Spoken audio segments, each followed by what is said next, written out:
Welcome to In Talks With. I'm Danielle Radoichin. In this episode, I'm talking to Amber Pinkerton, the Jamaican, London-based photographic filmmaker and conceptual artist. Her work, which ranges from art to fashion photography to installation, is inspired by Caribbean culture and social commentary and spotlights themes of racial equality, the judicial system, and basic human rights in her native country. Pinkerton's work has been featured in publications such as Vanity Fair, Wonderland and Dazed, and she has shot campaigns for fashion clients including Gucci and Valentino, as well as for Nike and Netflix.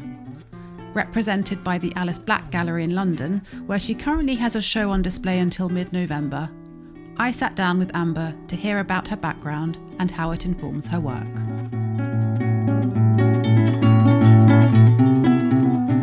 So I grew up in Kingston my entire life. I moved to London when I was 19, completely by myself. Family life, grew up in a pretty nuclear family, maybe a bit extended. It was both of my parents married, two brothers, old and younger, so I'm the middle child. And my grandma also lived with us. So that played a big part because generationally, between between my grandmother, my mother, and myself, we are all completely different people. So they've all kind of influenced my personality and my understanding of the culture and different socio-economic backgrounds in Jamaica, because my grandma was like, she worked in like a dairy farm in like a factory, had 7 children. My dad's side is Guyanese. He grew up in Britain as well, between Guyana and Britain, so he's not actually Jamaican at all. So it's an interesting dynamic and influence of the two families. My mom's side is a really huge family, and my dad's side is quite small. So, my mom and her side of the family were always really into art. My mom used to do, she loves interior design. She used to do mosaics. She always helped me with like my school projects when we had to draw and things like that. My parents were very, I don't want to say strict. I don't think I perceive it as strict, but there was always a lot of pressure on me to kind of be excellent or succeed. I think more than my other siblings, especially, which I don't think I had a problem with. I'm very grateful that was the case. So, my mom would always take me to the front of classrooms on the first day because she wanted to make sure I was sitting at the front in front of the teacher so I couldn't get distracted by all my peers. And so I always excelled quite well academically, did really good in school, always. Did a lot of extracurricular activities. She put me in a lot of those things. So I did dancing, drama, speech at festivals, choir, swimming, kind of a bit of everything. I'm sure there are other things I don't remember. So I have all these trophies from when I was younger, from like Bible scripture memorization and all these things that I think made me really, really rounded and really social as well. Did you go to church? Was it a religious family? They weren't very religious, but we did go to church occasionally. Roman Catholic church. I went to Sunday school every Sunday, but I think my mom just didn't want us to be home really on Sundays. It was like that time to get my brother and I out the house, really. And were you what was your exposure to culture in the wider world? Were you reading, like teenagers get into, like in my case, when it was the 90s, I was looking at fashion magazines. I guess. And was it social media? What was your introduction to visual culture outside of your immediate surroundings? Well, I distinctly remember when I was 5 years old. I remember two distinct moments. When I was 5 years old, I had made this gold painting, and I remember I decided at that moment that I was gonna be an artist. And then I remember another moment when I was around 13 years old and I saw a Ralph Lauren commercial by Bruce Weber and decided I wanted to be a fashion photographer. But my first exposure to visual culture, I think, well, firstly, I always loved fashion. My mom was really into fashion, had all like this amazing closet with these lovely bags, and I used to wear a lot of my family's clothing. I used to steal my brother's clothing, my father's clothing, my mother's clothing, and just express myself, style myself in really interesting ways. So I always had an inclination to that. Yeah, I guess because of that, I gravitated to fashion magazines a lot as well, which were around. We didn't have much. I mean, my mom would buy Vogue and Home and Garden and things like that, which I liked looking at. If I liked to go to cafes, so I could look at that type of media as well. But I think my self-expression came from social media. I mean, this is going back to 2012 or 11 onwards. So this was like during the era of Tumblr and Facebook. I think Tumblr was definitely a really special space for me at a young age because I got to see a lot of international media by other artists or just really cool young people. I remember I had this obsession with artists in New York, especially. Mainly their self-portraiture. It had a bit of everything. So I started writing poetry on Tumblr, taking self-portraiture. Then there was kind of this trend in Jamaica at the time, I would say initiated by Luca Curry, who I don't know if you know him now, but he's a really amazing fashion photographer who's also from Jamaica. But we used to look up to Luca. Did you know him? Yeah, I did. He was, I think, 3 years older than me. But in my age group, there was kind of like this, I don't know if you call it an epidemic, but this movement of all of us making these photography pages. So there are probably 6 or 5 of us doing it. Do you mean a page online or on Facebook? Yeah, you can make like a page of anything really. So I started exploring that and started with fashion. It looked very generic. I mean, if you think about like a Vogue magazine 10, 15 years ago, what that would look like, even casting wise especially. So you were photographing these are your own photographs, or Yeah. Are they other people's photographs that you were just mixing together? No. So these are all my own photographs, but in terms of what I was kind of reflecting or duplicating, I don't think there definitely was an absence of social consciousness or social consideration. But I think that's kind of just the influence of the fashion industry at that time and what it was insinuating to people in terms of its values and beliefs, which I think kind of came on to me. And so what changed for you? How did it go from being just a hobby and emulating other photographers to being something where you felt like you had something to say and you were finding a way to express those ideas? Well, I think in the beginning I was mainly trying to master the aesthetic quality of the photograph. So just making sure it looked clean, it looked polished, I knew how to retouch myself and things like that. But I think when it actually started to have meaning of the subject, the casting, the socio-political nature was after I had moved to London, because So you moved to London, were you 19? Did you I was say? 19. And it was to go to university. Yeah, so I was originally studying filmmaking at the Met Film School in Ealing. And then I dropped out of that course a year later. So I didn't actually pursue it because, strangely, I had this intuitive feeling that I just needed to leave and that I had some other calling. So I actually did follow that. My parents were really upset, but turned out for the better.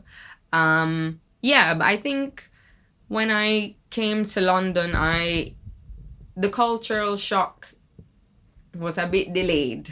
I'd say that. I don't think everything hit me until maybe a year later, because I think coming from like this small bubble of Jamaica, especially the way I've grown up from a pretty privileged background, you just don't have this certain social awareness that you would when you're now put into a completely different dynamic here. So I feel like I kind of ended up on this different end of the social spectrum, and so I started having this new experience. Of course, I'm talking about racism and classism and things like that. How was it manifesting? How were those themes? How did you notice them? I think it was just through feeling, really. Well, I had no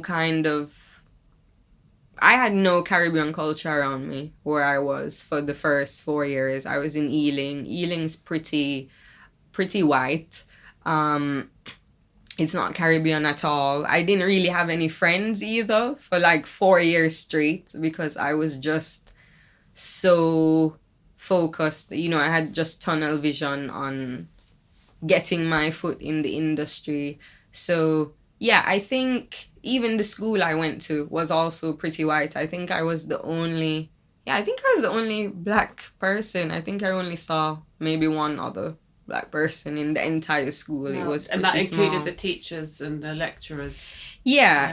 I mean, there were maybe like 2 or 3 other persons of color, but yeah, that was very interesting. And then I think through reading, watching the news, I watched the news a lot. Al Jazeera especially, because I think it's way more rounded. You see a lot more countries in the global south. And yeah, I just started getting, I think it started from conversations.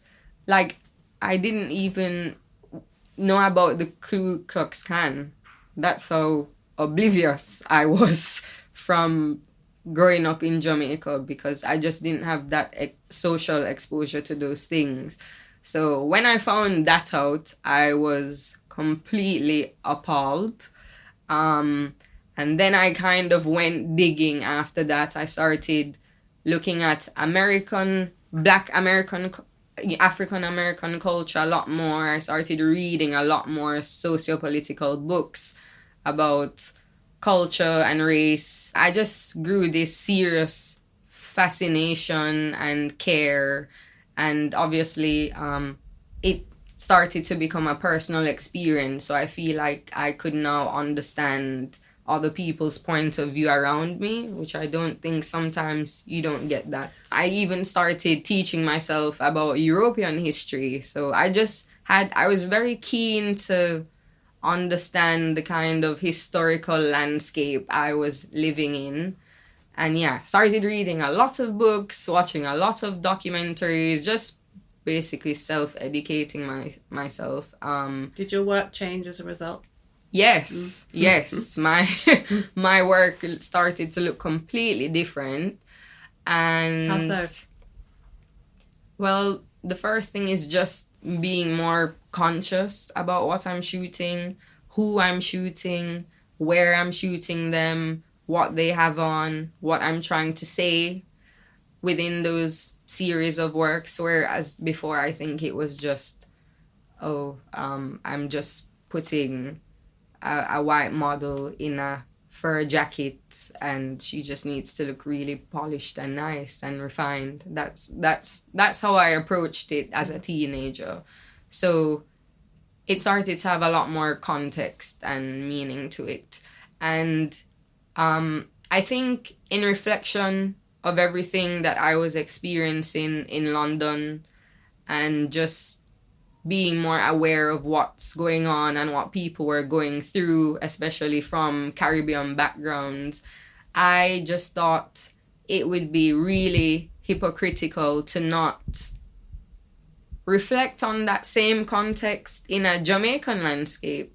So then I started to think about classism and colorism, that we have the social landscape of all of that there, and in any way in which we may play a part in that from as people coming from privileged backgrounds. So I just couldn't find myself to go back to the original way I would shoot. It would literally feel immoral to me. It would just feel wrong. So how is your process now if you're photographing something? Talk me through what the process is in terms of research, or how you approach thinking about the composition or the content of the shot. I don't feel like I have one formulaic way of doing it. I think I definitely enjoy experimenting and doing things in completely different ways. I think the way in which I approach fashion imagery can be different. It's a lot looser. I do want to sometimes have some aspect of social commentary within that, but it's not like mandatory. Sometimes it is for aesthetic value or giving someone that feeling of glamour and upliftment and representation and celebration of themselves.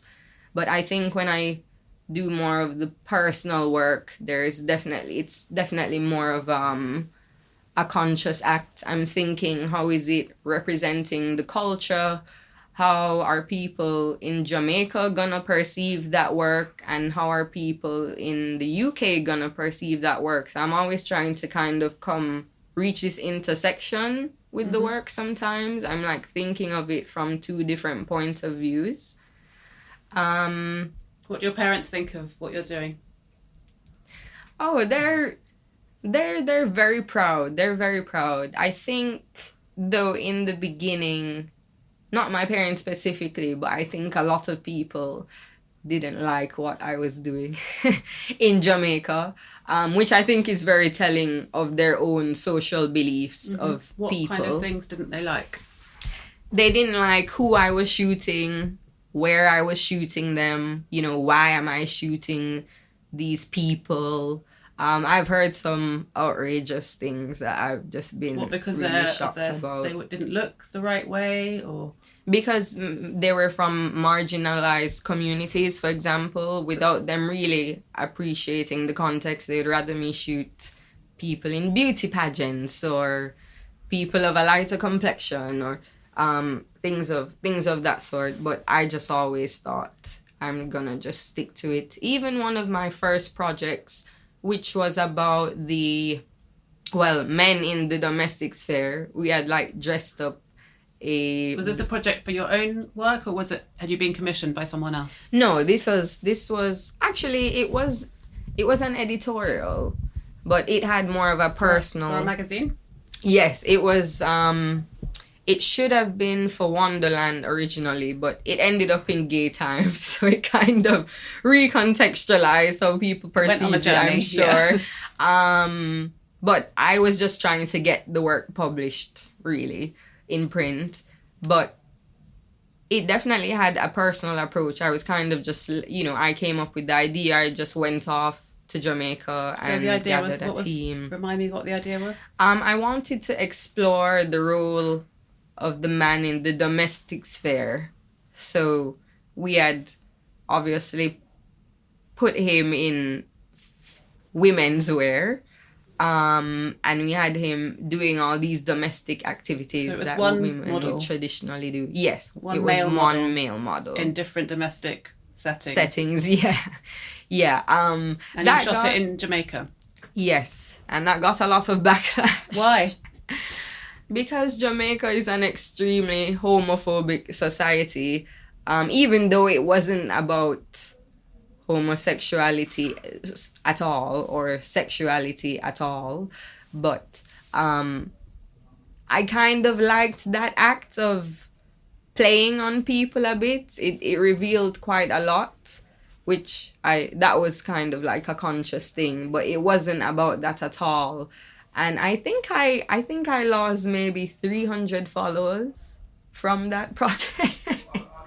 Jamaican people who were making a statement because they didn't agree with the way you were portraying a male. Yeah, no, people really didn't like it. More men than women disliked it.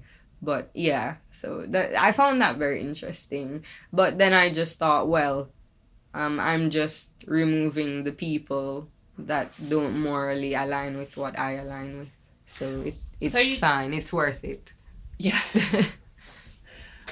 So you do quite a lot of work in for fashion magazines. I've seen on your website that you've been commissioned by different magazines like Dazed and like Wonderland, like you said, and some fashion campaigns as well. Mm-hmm. What's the difference? Is there a difference in the way you approach doing some commercial work like that and your own artistic practice? I noticed, for example, that when I went to see the Black Venus exhibition that Andrea Imlife curated at Somerset House, it had 2 of your pieces in, and one of them, certainly, that the black and white photographs of the girl, it was maybe a rows of 6 photos in almost like a photo booth. Yeah, style. Saba photo booth, yeah. That could have been a fashion image, I thought, but it was in an art context. Is there a difference in the way you approach that kind of thing? There's definitely a different approach, but that image was originally made in a fashion context. But I think I always try to make the work live in between fashion and documentary somehow. I just somehow feel like it exists in that strange space for some reason. But fashion is also, it's a nice space because it's a space where you also just get to have fun. You get to be super outrageous. You don't have to, you don't have to completely intellectualize what you're doing or make it extremely academic. But there's also still, for me, an element of thought, of social considerations, of the casting. For this project, I wanted to focus on a member of the family as kind of like a family favorite. So it looks at family dynamic in a sense of glamour, of vanity. But that's about it, really. I think I do enjoy the fine art space, which is personal work, because I get to sit with things for much longer and consider them and see how they develop. I mean, sometimes I start something in one way and over time it turns into something completely different, which I really, really enjoy and love. And it becomes so loaded with time and energy. And I just love that I get the time to think about what I'm doing with intention. So you talked about how when you first arrived in the UK, you felt isolated and maybe alienated even. In the time that you've been here since then, have you managed to find a community, find a group of friends, feel more comfortable in your life here? Yeah, so I think how I would describe it simply is my first 4 years in London, when I was living in West London, was very focused on my career, very career driven. The social aspect was not important at all. That had to take a back seat for me. And then I think, well, I still had a unit though in like my household with Alice, who's my gallerist, I was living with her mom. Initially, it used to be a house of 7 of us. Everyone was from like a completely different country. So that was a really nice family unit that I didn't have. Like, there were a lot of things we did that, they're all so good at listening and making you feel heard and making you feel seen. And even just the fact that we'd have all these dinners at the table all the time, which is not something I really did growing up much, unless it was like Christmas Day. That was really nice. But I think when I moved to East London, that was when I was ready to embark on like having a actual social life, because I really felt like I was missing a balance in my life a lot, which made me feel very isolated and very depressed. When I got to East London, that was the first time I think I actually had a partner. I actually had made genuine friends. I mean, I think even the friends thing took a while, because I think mentally prior to that I was kind of living like a 19 going on 50.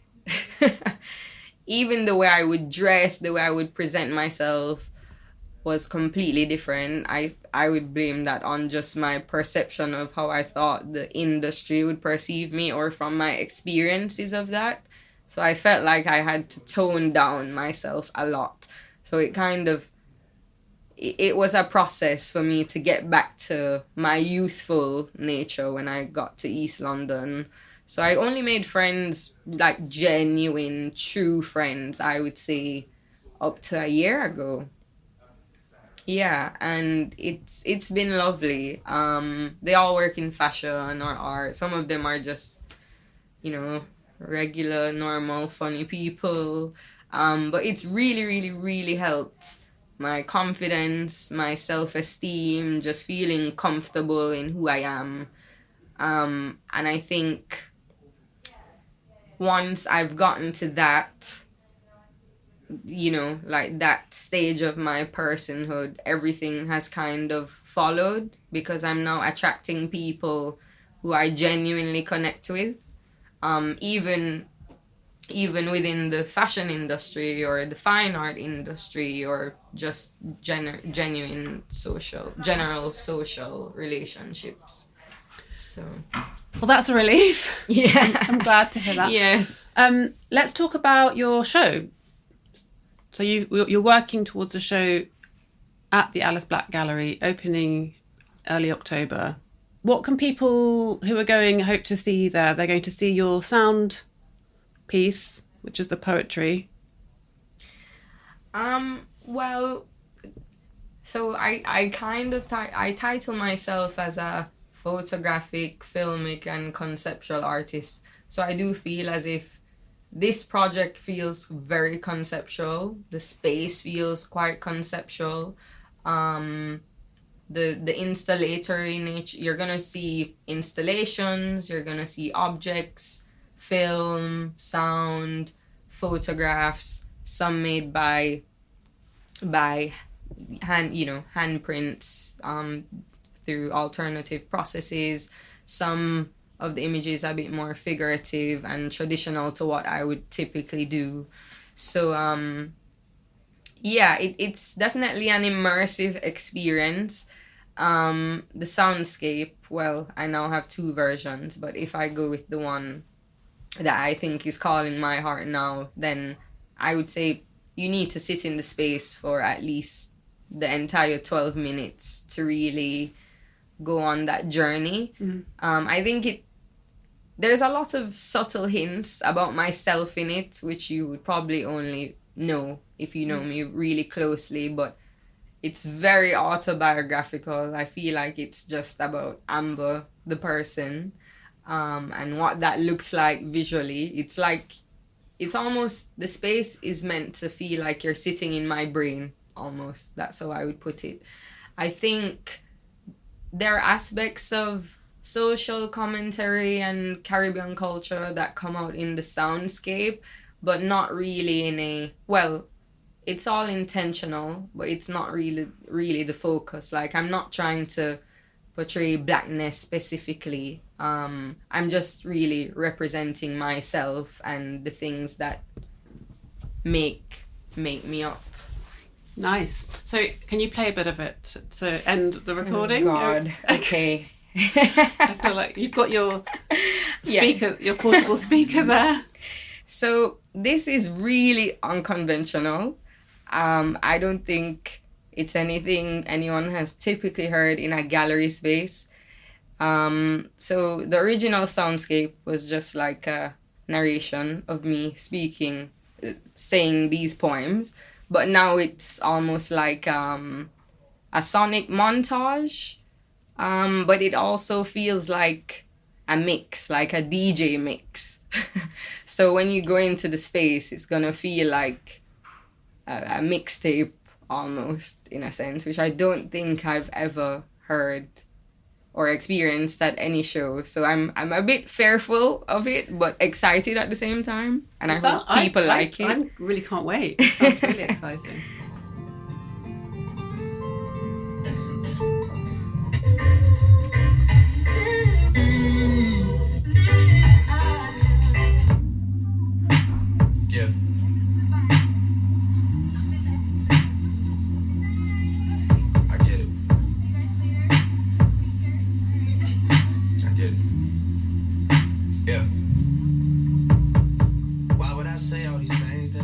Thank you. That's it. Sounds incredible. And will that be in the gallery space as you walk around, or will you only be able to hear it at specific points in the space? No, it's basically like the surround sound, which I'm saying I've never seen or experienced that, so I don't know how it's gonna. Well, I'm looking forward to it. Thank you so much. No, thank you for having me. Really nice to meet you and hear the ideas that go into your work. And good luck with the exhibition. I'm looking forward to it. Thank you so much, Danielle.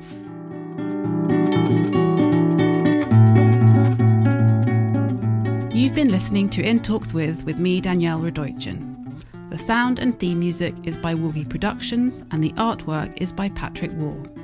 If you enjoyed this episode, please pass it on to someone who you think might also like it.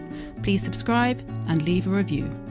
To pitch for guest ideas, you can DM me via my socials at Danielle Radoichin. Thanks for listening.